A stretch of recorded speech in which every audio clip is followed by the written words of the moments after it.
आज Doubtnut app download करें। Doubtnut पर अपने सभी गणित, रसायन विज्ञान, भौतिक विज्ञान और जीव विज्ञान के डाउट्स का करो सफाया। बस प्रश्न की फोटो खींचो, एक ही प्रश्न को क्रॉप करो और तुरंत वीडियो सोल्यूशन पाओ। अभी डाउनलोड करें। हेलो दोस्तों, हमारे पास प्रश्न है ग्राफीय विधि द्वारा रैखिक प्रोग्रामन समस्या को हल कीजिए। न्यूनतम कीजिए।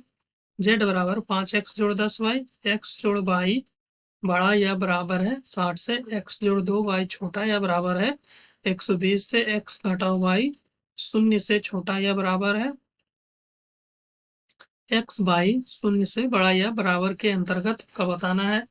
ठीक, तो इस समस्या को हल करने के लिए सबसे पहले हम लोग एक निर्देशांक का निर्माण करते हैं। ठीक, तो ये हमारे पास एक निर्देशांक है। इस निर्देशांक में ये है y अक्ष और ये रहा हमारा x अक्ष। ठीक, अब हम लोग एक मान लेते हैं, वो क्या है, x जोड़ 2y वो क्या है, छोटा या बराबर है 120 से।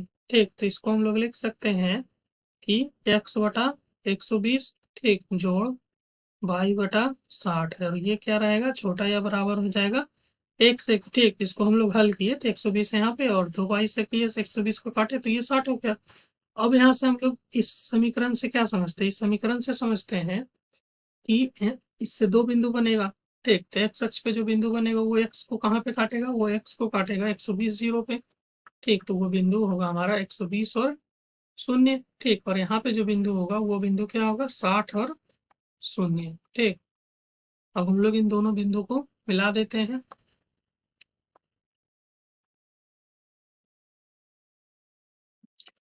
अब हम लोग यहाँ पे जब गौर करते हैं तो ये क्या है, ये छोटा या बराबर है ठीक 120 से, तो इसका मतलब क्या होगा, या 1 से छोटा या बराबर है, तो इसके अंतर्गत तो ये नीचे वाला मान होगा। ठीक, तो ये मान हो गया यहाँ पे।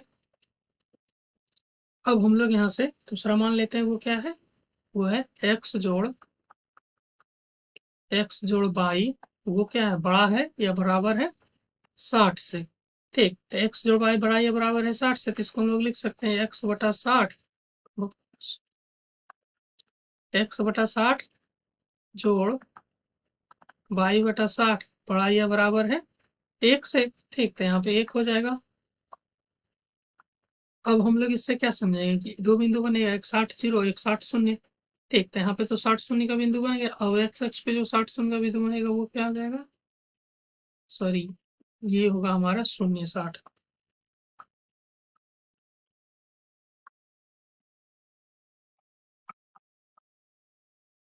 ठीक, अब दूसरा बिंदु यहाँ पे बनेगा 0 60 का।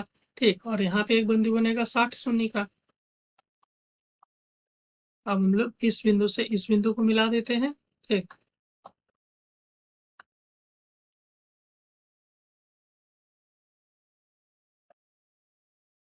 तो ये क्या है, ये जो है ये इसका मान क्या था, 1 से छोटा था। ठीक, पर इसका मान क्या है, 1 से बड़ा या बराबर है, तो इसका मतलब क्या होगा, ऊपरी हिस्सा होगा। तो ये वाला हिस्सा हो गया इसके लिए। ठीक, ये वाला। अब हम लोग देखेंगे कि तीसरा समीकरण हमारे पास क्या है, x घटाओ y। ठीक, ये जो समीकरण है वो है x घटाओ y, जो क्या है, ये छोटा या बराबर है 0 से। ठीक, तो इसका मतलब क्या हो गया कि जो x होगा, इसका मतलब क्या हुआ कि x जो है वो हमेशा 22 से छोटा रहेगा। ठीक, तो जब हमेशा x जो है वो 22 से छोटा रहेगा तो इसके लिए भी हम लोग ग्राफ बनाते हैं। तो ये हो जाएगा हमारा कुछ, x जो है वो हमेशा y के लिए छोटा रहेगा, तो इसका कुछ ग्राफ इस तरह से होगा। अब यहाँ पे हम लोग क्या देखते हैं कि ये जो है ये छोटा है, x जो है हमेशा छोटा है y के लिए। ठीक, तो इन यहाँ पे कौन सा बिंदु होगा, जो चारों उभयनिष्ठ बिंदु क्षेत्र कौन सा बन रहा है, तो उभयनिष्ठ क्षेत्र जो बन रहा है ये क्षेत्र जो है ये चार बिंदु से उभयनिष्ठ क्षेत्र बन रहा है। ठीक, पर हम लोगों को यहाँ पे दो बिंदु के बारे में नहीं पता है। ठीक, इस बिंदु के बारे में और इस बिंदु के बारे में बिंदु का मान ही नहीं पता है। ठीक, तो हम लोग अब इस बिंदु और इस बिंदु का मान निकालेंगे, तो इसके लिए हम लोगों को क्या करना पड़ेगा कि इन दोनों समीकरण में x को y के करना पड़ेगा बराबर। ठीक, तो हम लोग यहाँ पे क्या करते हैं कि x के जगह पे अगर y डाल दें तो ये क्या हो जाएगा, 4y बराबर 120। ठीक। तो बाई बराबर क्या आ गया, बाई बराबर हो गया हमारा 30। ठीक। और बाई का मान अगर हम लोग यहाँ पे डाल दें तो 2 गुना बाई क्या हो जाएगा, 2 गुना बाई हो जाएगा 60। ठीक। तो x का मान क्या आ जाएगा, x का मान आ जाएगा हम लोगों को 60। ठीक। उसी तरह से इस समीकरण में क्या हो जाएगा, 2 बाई बराबर 30। ठीक। तो बाई का मान हो गया हमारे को 30 और x का मान क्या हो जाएगा, अगर बाई का मान 30 तो x का मान भी 30। ठीक। तो दो बिंदु क्या आया, यहाँ पे बिंदु आया 60 30। ठीक। और यहाँ पे बिंदु क्या आया 30 और 30। ठीक। तो ये बिंदु क्या हो जाएगा, यहाँ से ये बिंदु हमारा हो जाएगा 30 30। ठीक। तो ये बिंदु हो गया 30 30 और ये बिंदु हो गया 60 और 30। ठीक। अब यहाँ पे क्या कह रहा है कि न्यूनतम मान ज्ञात कीजिए। तो हम लोगों के यहाँ पे 4 बिंदु प्राप्त हो गया ना, तो 4 बिंदु हमारे पास क्या है, 0 60 नहीं है, 4 उभयनिष्ठ बिंदु हमारे पास क्या है, ये 30 30 और 60 30। ठीक। तो 4 उभयनिष्ठ बिंदु है 30 30 60 30 फिर 60 0। ठीक। फिर है 120 और 0। ठीक। अब हम लोगों को जो समीकरण दिया गया है वो समीकरण है z बराबर 5x जोड़ 10y। ठीक। तो हम लोग मान डालते हैं तो क्या हो जाएगा, 30 गुना 5 150 और 10 तो 150 और जोड़ 300 तो ये क्या हो जाएगा 450।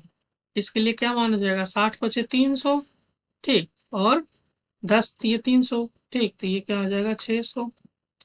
फिर 60 शून्य देखते हैं तो 60 बचे 300 और ये तो शून्य हो गया, ये हो गया हमारा 300।